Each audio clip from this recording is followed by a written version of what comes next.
Why the US bombed ISIS in Nigeria. On Christmas Day, the US struck ISIS in Nigeria. No ground troops, no warning, just precision strikes. ISIS-linked fighters were operating in northwest Nigeria, targeting villages and security forces. The US used intelligence, long-range weapons, and coordinated quietly with Nigeria. This wasn't random, it was a message. On Christmas Day, 2025, the United States military carried out a powerful and deadly strike against Islamic State militants in northwestern Nigeria, a move that shocked many and marked a major escalation in the global fight against extremist groups. But why did this happen? Who was targeted? And how did the operation unfold?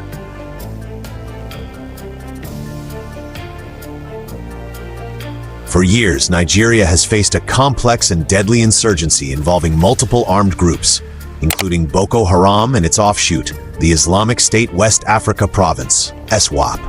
These extremist cells have carried out mass kidnappings, raids, bombings, and attacks against civilians and security forces across northern Nigeria.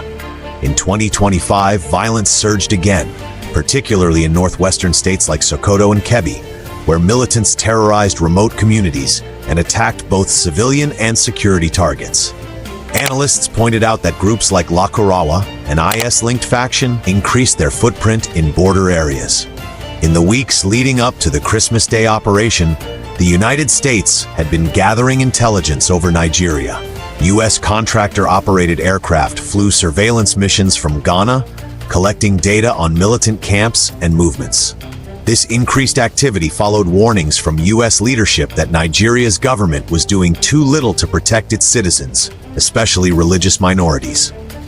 President Donald Trump had publicly criticized the persistent violence and placed Nigeria on a list under the International Religious Freedom Act, citing attacks against Christians, a move that heightened pressure on authorities in Abuja. On the 25th of December 2025, under orders from President Trump, U.S. Africa Command, known as AFRICOM, conducted precision airstrikes against Islamic State targets in Sokoto State, northwest Nigeria. The operation was described as powerful and deadly, aimed at dismantling extremist infrastructure and eliminating militants. According to official statements, multiple ISIS fighters were killed in the strikes. Footage released by U.S. military sources even showed projectiles being launched from maritime platforms, indicating the use of long-range precision weapons, possibly Tomahawk missiles, against fortified camps. American leadership framed the attack as a response to a campaign of violence against civilians, especially targeting those of Christian faith, though Nigerian officials stressed the insurgency affects all communities, both Muslim and Christian. The Nigerian government officially confirmed the airstrikes, describing them as part of structured security cooperation with international partners, including the United States. According to Nigeria's Ministry of Foreign Affairs, the operation was carried out with exchange of intelligence and strategic coordination and fully respected Nigeria's sovereignty and international law.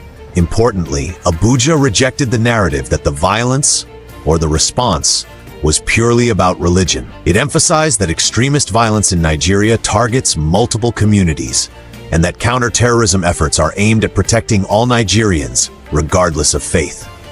This strike represents a major escalation in international military engagement on Nigerian soil, signaling growing frustration from foreign powers over the persistent threat posed by ISIS-affiliated groups.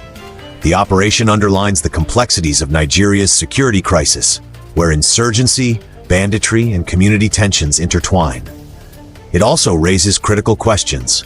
Will this lead to more foreign involvement? How will Nigeria balance foreign assistance with national sovereignty? And will this strike meaningfully weaken ISIS's ability to operate in the region? These are questions analysts and citizens alike are now asking.